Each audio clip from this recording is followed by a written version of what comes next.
ખૂબ અગત્યની વાત કરી। મને મીડિયાના મિત્રોને એવું પણ કહેવું છે કે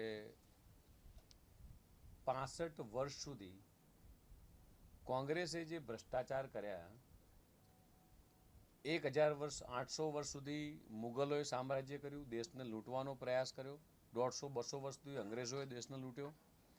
આના સરવાળા બાદબાકી બાજુમાં રાખીએ અને ખાલી કોંગ્રેસના મિત્રોને એટલું જ પૂછીએ કે 65 વર્ષ સુધી તમે દેશને ચારે બાજુથી ભ્રષ્ટાચારના આંકડાઓ આપ્યા છે, એની સામે 10 વર્ષમાં દેશના યશસ્વી પ્રધાનમંત્રી માનનીય મોદી સાહેબની વડપણ હેઠળની સરકારમાં એવા એક પણ ભ્રષ્ટાચાર થયા નથી।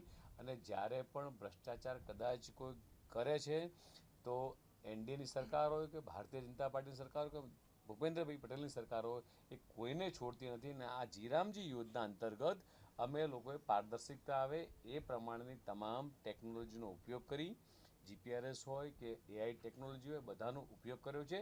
અને ખેડૂતના જે પણ ખેત મજૂર હોય, કોઈ પણ પ્રકારનો મજૂર હોય, એના ખાતામાં સીધા પૈસા જમા થાય એ પ્રમાણેની વ્યવસ્થા ગોઠવી છે।